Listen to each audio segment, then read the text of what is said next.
అందరికీ నమస్కారం. మహానాడు ఒక గొప్ప కన్నుల పండుగగా ఈసారి 2026 మహానాడు జరిగింది.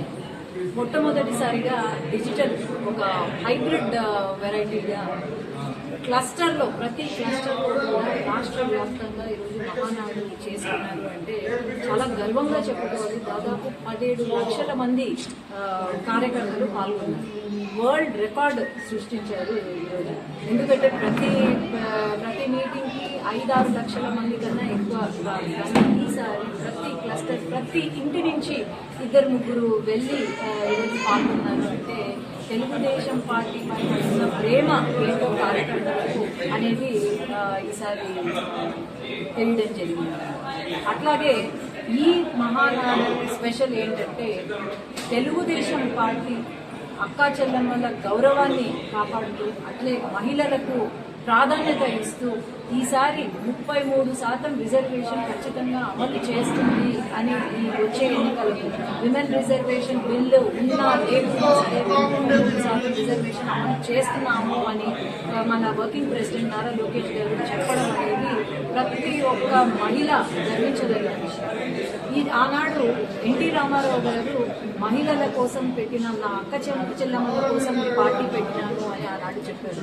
ఆనాడు 50% రిజర్వేషన్ ప్రభుత్వ ఉద్యోగాల్లో అయితేనేమి లేకపోతే లోకల్ బాడీ ఎన్నికలకు అయితేనేమి మహిళలు వంటింటికే పరిమితం కాదు అని చెప్పి బయటికి వచ్చి వాళ్ళకి విశ్వవిద్యాలయం పద్మావతి విశ్వవిద్యాలయం మొట్టమొదటిసారిగా దేశంలోని ఫస్ట్ మహిళలకు ఒక విశ్వవిద్యాలయాన్ని ఏర్పాటు చేసి ఈరోజు మహిళలు ఒక స్థాయిలో ఉన్నారు, వాళ్ళ కాళ్ళపైన వాళ్ళు నిలబడుతున్నారు అంటే ఆనాడు ఎన్టీ రామారావు తీసుకున్న అడుగులే తప్ప ఇంకేమి కాదు. అట్లాగే మనకు గుర్తొచ్చేది ఎన్టీ రామారావు గారు ఎంత ప్రాధాన్యత ఇచ్చారో ఆ తర్వాత చంద్రబాబు నాయుడు డ్వాక్రా సంఘాలు పెట్టి ఈరోజు డ్వాక్రా సంఘాలు దాదాపు 12 లక్షలకు పైన డ్వాక్రా గ్రూప్లు ఉన్నాయి. అట్లాగే 1 కోటి పైన డ్వాక్రా మహిళలు ఉన్నారు. అట్లాగే బ్యాంక్ లింకేజ్ ద్వారా కోట్ల లక్షలు మనకు ఇది హెల్ప్ చేస్తున్నారు. అట్లా ఎన్నో మంచి పథకాలు తీసుకొచ్చారు మన సీఎం గారు. దాని తరువాత మళ్ళీ నెక్స్ట్ జనరేషన్ వచ్చేటప్పటికి నారా లోకేష్ గారు చరిత్రలోనే మళ్ళీ తరతరాలు గుర్తుండిపోయేలాగా మనం ఇప్పుడు ఎలాగైతే ఎన్టీ రామారావు గారిని గుర్తు చేసుకున్నామా మళ్ళీ వచ్చే తరాలు కూడా మన లోకేష్ అన్నని గుర్తు ఉంచుకునేలాగా ఒక మంచి ఆలోచనతో 33% రిజర్వేషన్ అని మొన్న అనౌన్స్ చేయడం అనేది చాలా గర్వకారణం. మన స్టేట్ ఆంధ్ర రాష్ట్రం అనేది ఒక ఉదాహరణ మిగతా రాష్ట్రాలకు అని నేను చెప్పగలను.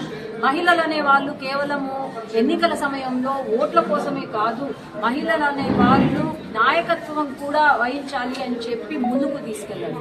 అట్లాగే మీరు ఒకటి గమనించాలి, మహిళలు రాజకీయాల్లో ఎందుకు అవసరమా అని చాలా మంది వైసీపీ వాళ్ళు వాగుతున్నారు. వైసీపీ నాయకులకు ఒకటే చెప్పేది, ఈ రోజు మహిళలు వచ్చినారంటే క్లీన్ పాలిటిక్స్ మొదలవుతుంది. ఖచ్చితంగా మీలాంటి గొడ్డలి పార్టీలో ఉన్న నాయకులు మళ్ళీ రాజకీయాల గురించి ఆలోచన చేయకుండా జరిగేదే ఈరోజు ఒక మార్పు తీసుకొస్తుంది.